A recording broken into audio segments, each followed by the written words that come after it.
Class 9th SST paper, इसको हम solution कर रहे हैं, ठीक है। इसका section A multiple choice question. First question है, which of a following right is considered are natural and ineligible rights in the French constitution. So इसका कौन सा राइट है? Right to life, right to freedom of expression, right to equality before law. इसका जो सही answer है वो है सी पार्ट, ठीक है। नेक्स्ट है, choose the correct option based on the following characteristics. हमें ऑप्शंस दे रखे हैं। The parliament of this country is called the national people congress. The parliament has the power to appoint the president of the country. The army also elect some members of the parliament of this country. इसका भी जो answer है option Myanmar, China, Mexico, तो इसका answer है China, ठीक है। Next है, choose the correct option to fill in the blanks.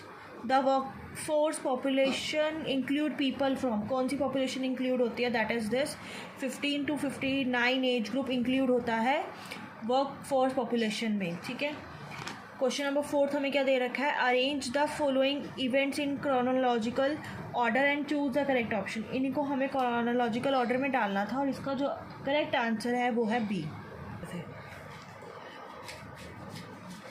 इसका जो आंसर है वो है डी, फोर्थ वाला part, then first and second and third, ठीक है। क्वेश्चन नंबर 5 दे रखा है, read the following statement and choose the correct technical term from the given option. हमें कुछ ऑप्शंस गिवन है, हमें उनके आंसर्स बताने हैं। It is a form of government in which the rulers are elect by the people.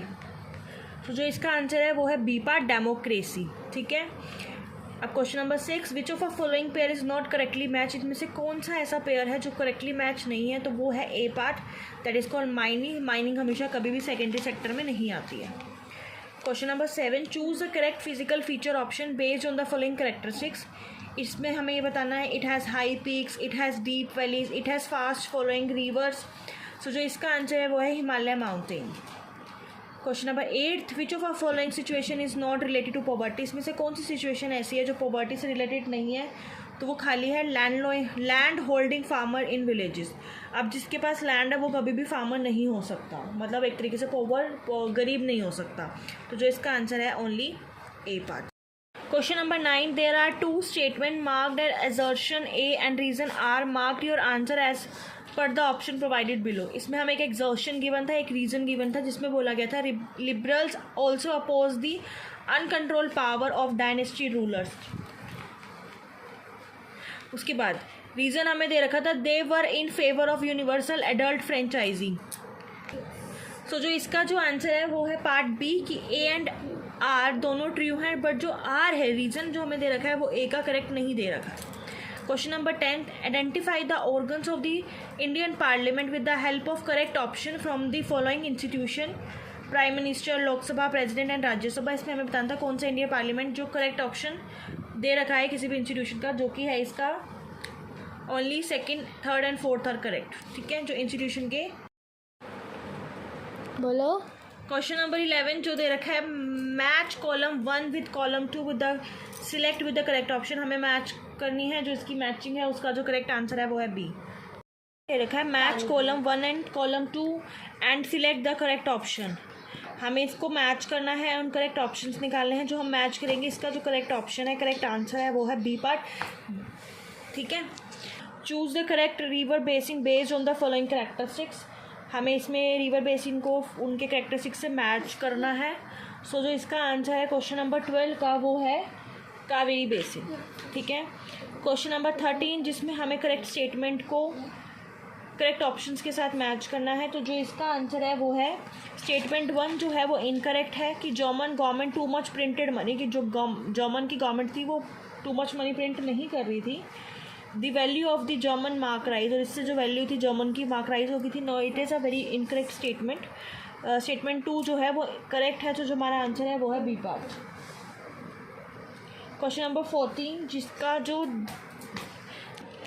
There are 2 statement marked as assertion and reason R. Mark your answer as per the option provided below. हमें इसमें assertion and reason given है, जो इसका जो answer है वो है दोनों के दोनों करेक्ट है, और जो करेक्ट एक्सप्लेनेशन है वो गिवन है, तो जिसका आंसर है वो है ए। The farmer are paid a pre-announced price by the government for their crop. What is the price called? उस price को क्या बोला जाता है? That is called a minimum spot price. Question number 16. Under whose leadership did other organization unity against the apartheid regime? इसका जो answer है वो है African national Congress. Question number 17. There are two statements marked as assertion and reason. Are mark your answer as per the option provided below. इस पर भी assertion and reason given है. इसका जो आंसर है वो है A. Question number 18. For Lok Sabha election, the country has been divided into how many constituencies? That is called 543. Question number 19. Choose the correct option to fill in the blanks जो हमें given है.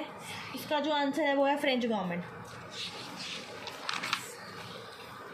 Question number 20. Which of the following feature is correct about the National Food Security Act? जो इसका answer है वो है only one is correct.